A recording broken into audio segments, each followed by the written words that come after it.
드리겠습니다. 본문의 말씀은 하나님께서 이스라엘과 새 언약을 맺으시겠다 하는 내용의 말씀이 됩니다.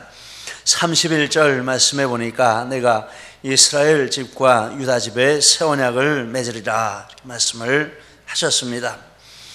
그러면서 이 새 언약은 하나님께서 이스라엘의 조상들과 맺은 언약과 같지 아니하다라고 말씀하셨습니다. 32절 이 언약은 내가 그들의 조상들 그리고 건너서 맺은 것과 같지 아니할 것이라. 조상들과 맺은 언약이 있는데 새 언약은 그것과 같지 아니하다라고 말씀을 했습니다. 조상들과 맺은 언약은 하나님께서 그들의 조상들의 손을 잡고 애굽에서 인도해내시던 날 맺은 언약이라 말씀하셨습니다. 32절 말씀 내가 그들의 조상들의 손을 잡고 애굽 땅에서 인도해내던 날에 맺은 것, 이 언약과 같지 않은 새로운 언약을 맺으시겠다라고 말씀을 하고 있습니다.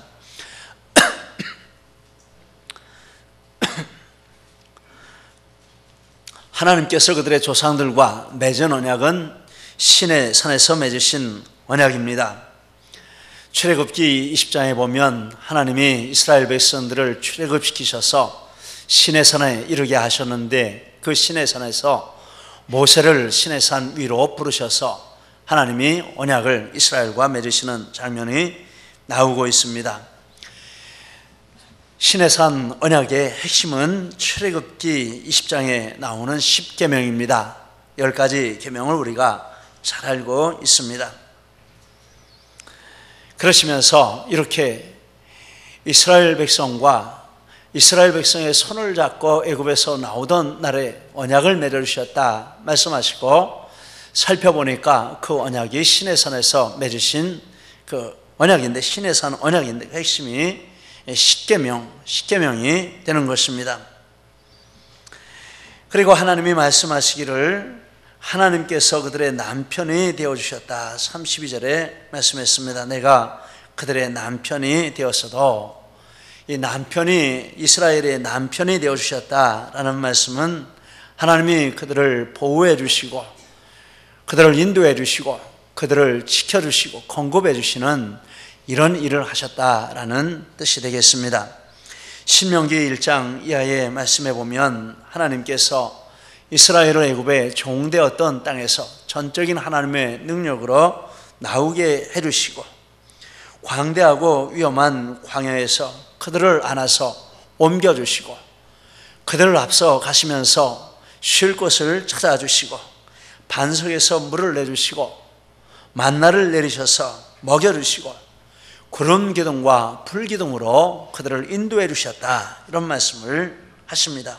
호세아 2장 말씀에 보면 하나님께서 이스라엘의 남편이 되셔서 그들에게 곡식을 주시고 새 포도주를 주시고 기름을 주시고 은과 금을 주시고 양털과 삼을 주셔서 그들을 살리셨다 이런 말씀이 나오고 있습니다.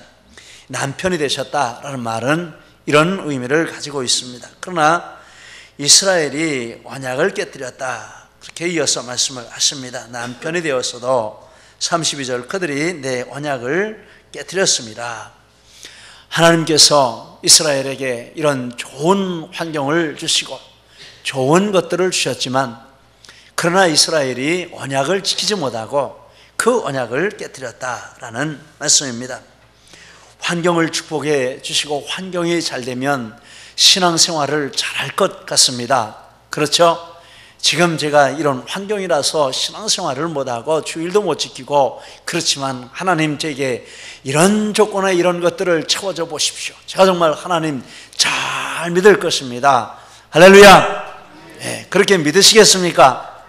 그런데 정말 그런 좋은 환경을 주시면 오히려 믿음이 떨어지고 더 하나님을 못 믿고 세상이 좋다고 세상을 쫓아가고 놀러다니고 이렇게 된다라는 것입니다. 이건 세계의 이 통계가 보여주는 사실입니다.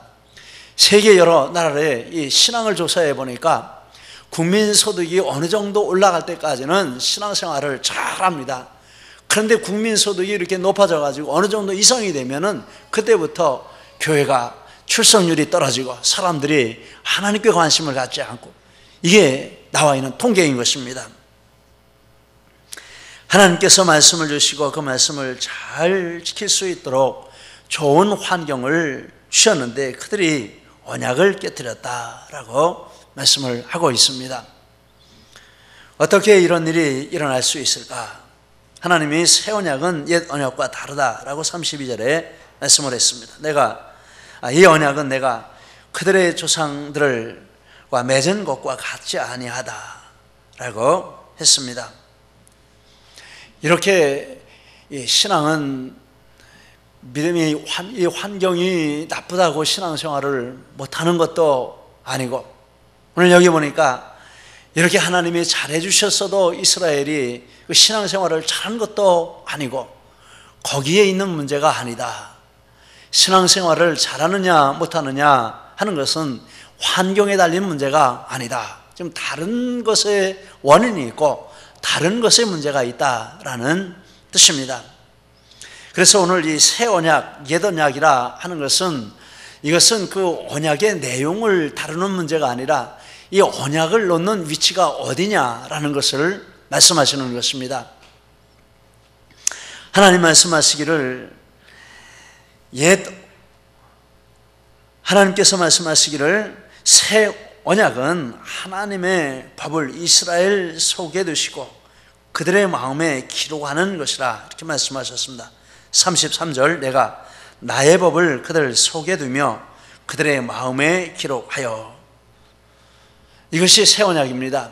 말씀의 내용이 달라지는 것이 아니라 말씀의 내용을 그 마음에 담아주고 마음에 새겨주는, 이것이 새 언약이다 라고 말씀을 하십니다.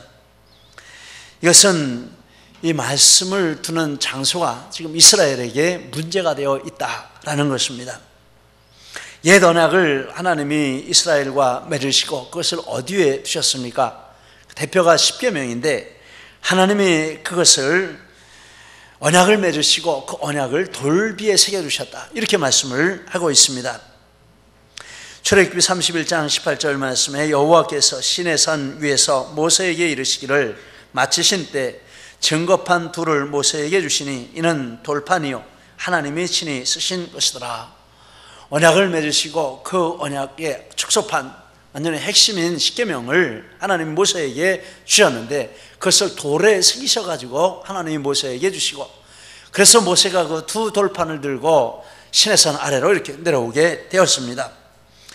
그런데 모세가 시내산 아래 내려와 보니까 이스라엘 백성이 우상 숭배를 하고 있었습니다. 그래서 그 돌판을 던져서 깨뜨려 버리고 말았습니다. 이것은 이스라엘 백성이 하나님의 율법을 주어도 그 율법을 지킬 수 없는 것을 상징적으로 보여주는 사건이었습니다. 하나님께서 다시 모세를 시내산으로 부르셔서 40일 동안을 함께 계시면서 또다시 그 돌판에다 말씀을 새겨주셨는데, 그러나 그 후에도 이스라엘 백성은 하나님의 율법을 지키지 못하고 계속해서 넘어지고 하나님 앞에 범죄했습니다. 이것은 하나님께서 이 언약을 이스라엘 백성들의 마음 밖에 두셨으므로 그들의 환경을 놀랍게 축복을 해주셨어도 이스라엘 백성이 그 율법을 지키지 못했다라는 뜻입니다. 그 마음이 변화되지 못하기 때문에 그 율법을 지키지 못했다라는 말씀이 되겠습니다.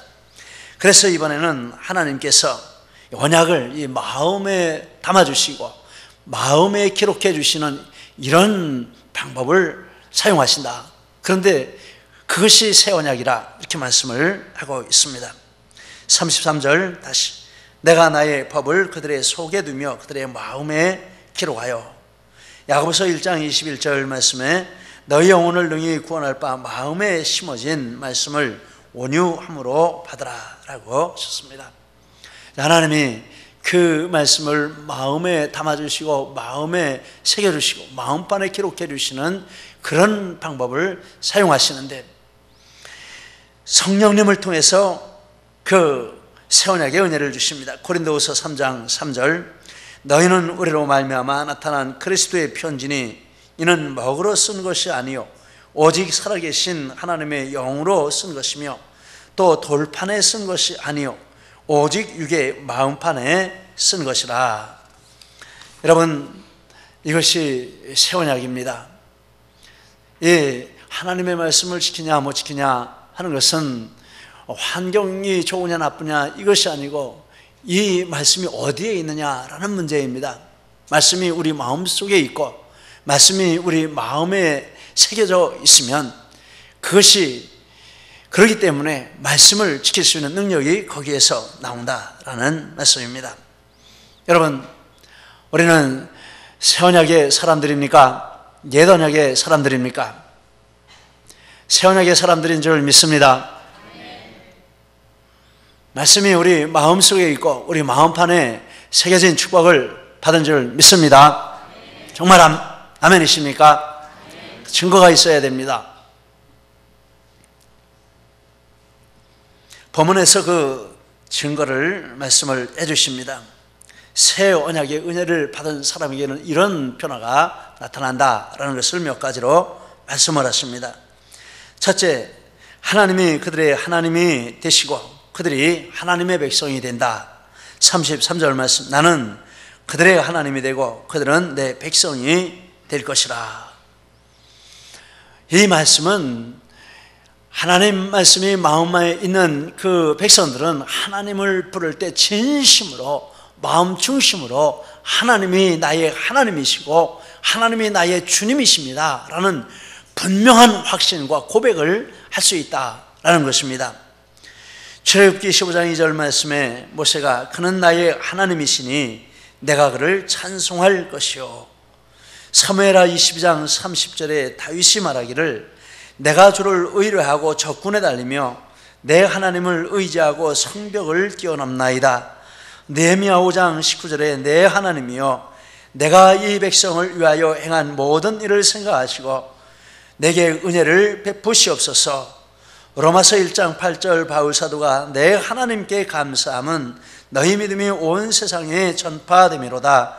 요한복음 20장 28절에 도마가 말하기를 나의 주시며 나의 하나님이십니다. 하나님의 말씀이 마음 가운데 들어와 있는 사람들의 공통되는 고백과 확신이 있는데 그 마음 중심으로 하나님이 나의 하나님이십니다, 이런 분명한 확신을 가지게 되는 줄 믿습니다. 그런데 성경을 보면 다 그렇지가 않아요.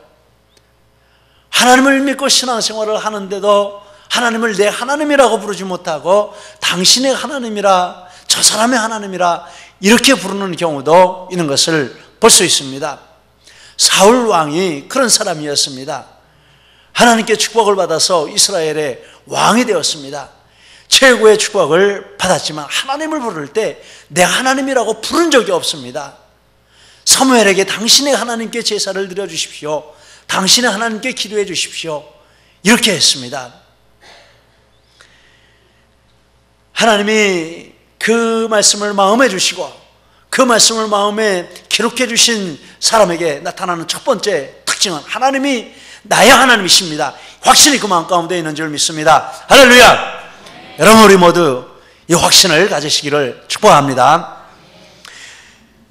시편 33편 12절 말씀에 여호와로 자기 하나님을 삼은 나라 곧 하나님의 기업으로 빼신 바 된 백성은 복이 있도다. 하나님을 내 하나님으로 삼은 그 백성이 복 있는 백성인 줄 믿습니다.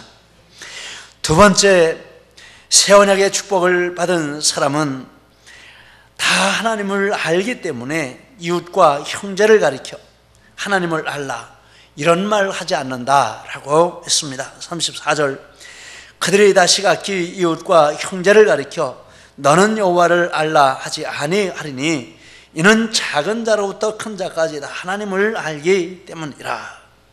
하나님이 마음의 말씀을 주시고 마음판에 하나님의 말씀을 기록해 주시면 그 마음에 하나님을 알게 되는 것이죠. 하나님이 이런 분이시구나, 하나님이 이렇게 좋으신 하나님이시구나. 그래서 요한일서 2장 27절에 너희는 주께 받은 바 기름 부음이 너희 안에 관하니 아무도 너희를 가르칠 필요가 없고 오직 그의 기름 부음이 모든 것을 너희에게 가르치며 또 참되고 거짓이 없으니 너희를 가르치신 그대로 주 안에 거하라 라고 말했습니다. 성령 하나님이 마음 가운데 오셔서 하나님의 말씀을 우리 마음에 새겨주시고 기록해 주시는데, 그렇게 되면 그 은혜 때문에 이 말씀이 전파되고 가르쳐질 때 그냥 하나님 말씀 배우지 않고도 하나님을 안다 이런 뜻이 아니고요, 하나님의 말씀이 들려지고 가르쳐질 때 그것이 마음 가운데 성령께서 이게 진짜 하나님 말씀이다, 내가 받으라, 아멘으로 받으라 하고 그 말씀을 깨닫게 해주시고 그 말씀을 믿게 해주시고 그 말씀을 순종하게 해주시는 이런 축복을 주신다라는 것입니다. 하나님 말씀 받을 때 그것이 받아지고 믿어지는 이런 축복을 주십니다. 그래서 하나님을 알게 되고 하나님을 깨닫게 되는 이런 역사가 있다라는 것입니다. 제자반을 할 때 우리 제자반 식구들의 간증을 들어보면 이런 일들이 참 우리 제자반에서 일어나는 것을 볼 수 있습니다. 지난 시간에 오카논 목사님이 쓰신 길이라고 하는 이 제자반의 필독서를 읽었습니다. 그런데 집사님들이 이렇게 쭉 들어가며 읽은 독후감, 소감을 이렇게 나누는데, 옛날에는 저희가 자식 걱정하고 남편 걱정하고 돈 걱정하고 장래 걱정하고 늘 교회 나오면서도 마음에 걱정이 태산이었는데, 그래서 그 걱정을 해소하는 것이 내가 살아가는 길인 줄 알았는데, 그런데 이 말씀을 보니까 이게 길이라고, 그리스도인이 살아갈, 제자가 살아가야 할 길이라는 것을 말씀해 주는데 이 말씀이 옳다라는 생각이 듭니다. 이 말씀대로 살아야 되겠다라는 마음의 깨달음이 왔습니다. 이런 말씀을 하시는 것입니다. 또 다른 집사님은 말하기를, 이 말씀을 읽다가 보니까 제자는 하나님 입을 열어서 하나님 말씀을 전하고 전도를 해야 한다, 이런 내용이 나와 있는데, 그런데 내 삶을 돌이켜보니까 내가 여태까지 수십 년 신앙생활하는데 한 번도 다른 사람에게 예수 믿으라는 말을 안 했다는 거예요. 우리 중에 이런 분 계시는지 모르겠어요. 한 번도 다른 사람에게 예수 믿으라는 말을 안 하고 교회 가자는 말을 안 하고 그것은 나하고 아무 상관이 없는 것으로 알고 이렇게 신앙생활을 해야 하는데, 이 말씀을 보니까 이 말씀이 내 속에 이렇게 들어와서, 아, 그렇구나, 다른 사람에게 예수 믿으라고 말하는 이것이 내가 걸어가야 할 길이로구나, 그렇게 마음 가운데 느껴지고 깨달아졌다, 이런 말씀을 하시는 것입니다.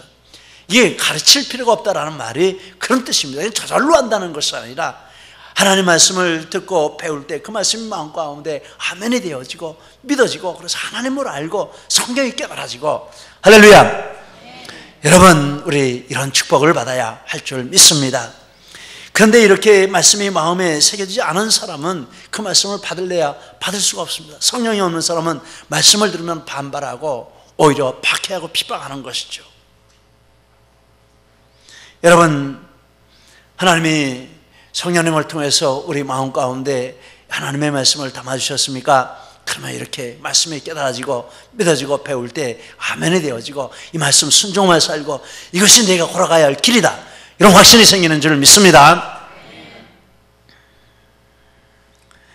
그리고 세 번째, 하나님께서 자기의 악행을 사하시고 다시는 죄를 기억하지 않으심을 알게 됩니다. 34절, 내가 그들의 악행을 사하고 다시는 그 죄를 기억하지 아니하리라. 즉 죄사함의 확신이 생기는 것입니다. 하나님이 마음에 말씀을 주시고 그 말씀이 마음에 확신이 되어지면 거기서 나오는 증거가 있는데, 죄사함의 확신.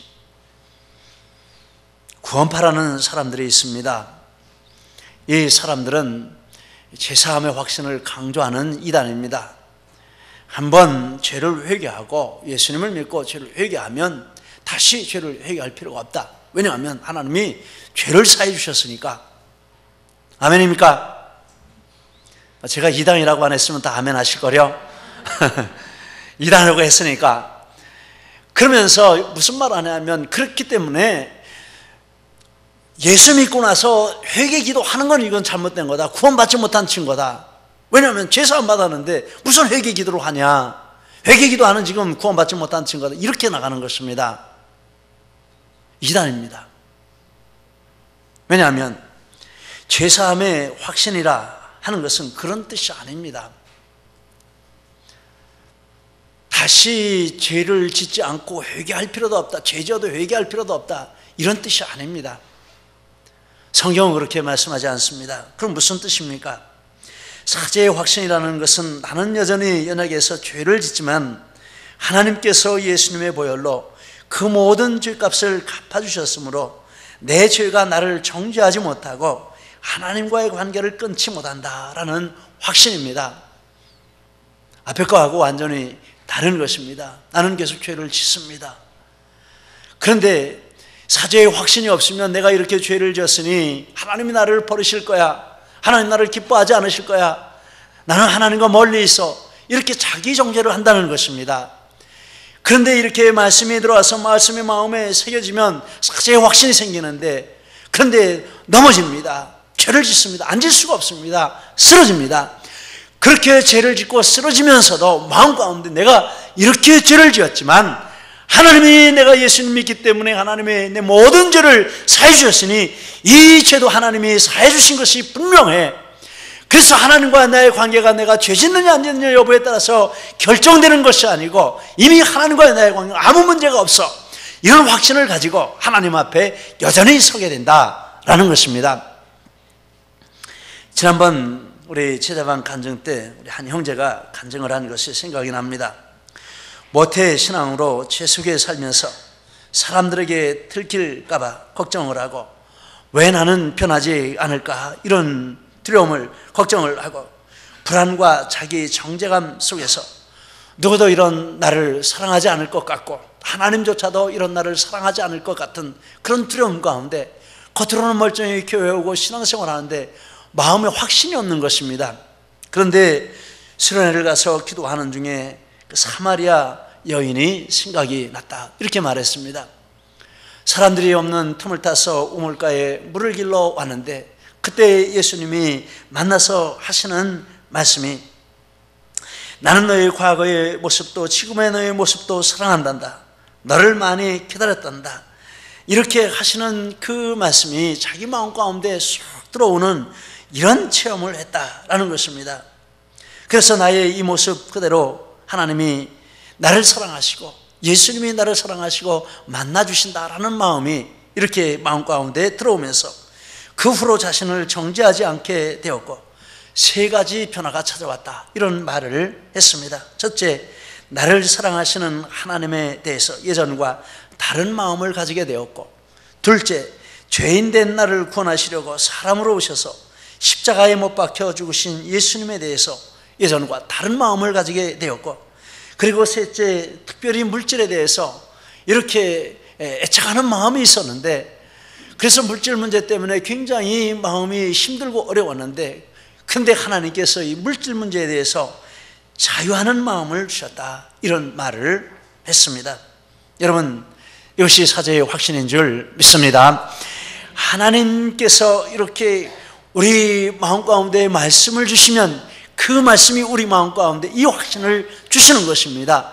나는 죄인이지만 예수 믿고 구원을 받았고, 구원받은 후에도 계속해서 죄를 질 수는 있겠지만은, 그러나 그 죄, 모든 죄를, 그 죄 때문에 하나님이 나를 버리지 아니하시고 하나님 앞에 나아가는 나를 물리치지 아니하시고, 그래도 하나님이 나를 받아주시고 나를 사랑해 주시고 변함없이 나를 품어주시는 좋으신 하나님이시고, 예수님의 능력도 변함이 없고 나의 모든 것을 책임져 주시는 하나님이시다, 이런 확신이 마음 가운데 생긴 이것이 사죄의 확신인 줄 믿습니다.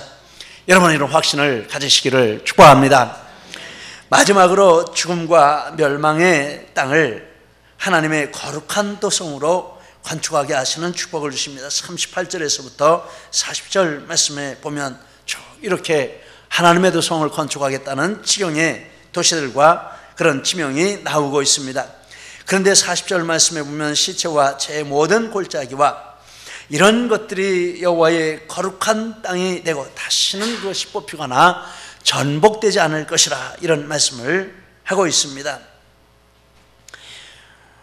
이런 인간으로 보면 완전히 절망스럽고 낙심되고 그래서 죽을 수밖에 없는 이런 환경 가운데 있는데, 그런 죽음과 멸망의 땅은, 땅에 사는 사람이 하나님께서 그 마음 가운데 말씀을 주시면 그런 모든 절망스러운 것, 낙심되는 것들을 다 이기고 승리하는 이런 축복을 주신다라는 것입니다.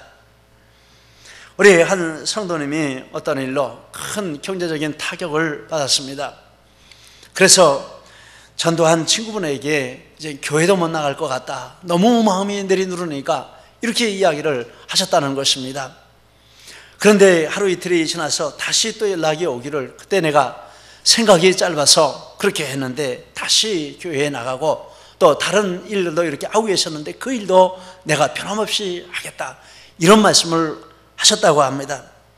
그리고 주일날 그런 이야기를 듣고 교회에 이렇게 내려왔는데, 좀 일찍 내려왔는데 보니까 그 성도님이 와 계시는 것이었어요. 와 계시면서 저를 보시고 밤늦게 오시면서 악수를 하시면서 하시는 말씀이, 하나님이 계셔서 얼마나 위로가 되는지 모르겠습니다. 하나님이 아니면 제가 낙심하고 절망할 텐데 하나님이 계셔서 제가 위로를 받고 힘을 얻습니다, 이런 말씀을 하시는 것이었습니다. 그 말씀을 듣고 저도 얼마나 마음이 감사한지 몰랐습니다. 여러분, 하나님 말씀이 우리 마음 가운데 들어오면 올해 이런 시체가 가득하고 죄가 가득하고 죄와 절망 가운데 있는 사람이라고 할지라도 그 말씀의 능력이 있기 때문에 그 말씀이 그런 환경을 이기게 하고 죄를 이기게 하고 사망을 이기게 하는 이런 능력을 그에게 부어주는 줄 믿습니다. 그래서 그 모든 것을 하나하나 이겨나가고 승리하고 높은 곳에서는 이런 놀라운 은혜와 축복을 주시는 줄 믿습니다. 그리고 31절 말씀에 보면, 날이 이르리니 내가 이스라엘 집과 유다 집에 새 언약을 맺을 것이며, 33절 그날 후에 내가 이스라엘 집과 맺을 언약이 이러하다라고 그 날에 대해서 말씀을 했습니다. 그 날이 없는 사람은 신앙생활을 하지만 율법적인 신앙생활을 합니다. 만족이 없고 기쁨이 없고 확신이 없고 늘 두렵고 떨리고 이런 신앙생활을 합니다. 그날이 있고 그날이 지나간 사람 마음 가운데 이런 확신이 있습니다. 구원의 확신이 있고 하나님에 대해서 하는 확신이 있고, 그리고 절망 가운데 승리하는 확신이 있고 능력이 있고, 이런 능력 있는 신앙생활을 하게 되는 것입니다. 여러분, 이 날이 우리에게 왔습니까? 이 날이 아직 안 왔습니까? 바라기는 오늘 이 시간이 우리 모두에게 이 날이 되시기를 예수님 이름으로 축원합니다. 그래서 이 날이 오늘이 되기 때문에 오늘부터 우리 마음 가운데 하나님 말씀이 가득 들어차고 하나님 말씀을 새겨주셔서 하나님이 이 말씀을 가지고 우리를 승리하게 하고 죄와 사망을 이기게 하시고 절망을 이기게 하시고 또 하나님을 더 깊이 알게 하시고 내가 살아가야 할 길은 세상을 따라가는 길이 아니라 하나님이 기뻐하시는 이 길을 가는, 내 인생의 길고 내가 가야 할 길이라는 이런 확신을 가지고 흔들리지 아니하고 믿음의 길을 가고 성령의 인도하심의 길을 가고 십자가를 지고 예수님을 따라가는 길을 가는 이런 축복이 우리 모두에게 함께 하시기를 예수님 이름으로 축복합니다. 기도하시겠습니다. 우리 말씀 붙들고 함께 기도하십니다. 특별히 내게 주신 말씀이 있으시면 그 말씀 붙들고 기도하시기를 바랍니다. 할렐루야. 하나님 아버지 은혜에 감사드리며 우리 하나님 앞에 영광을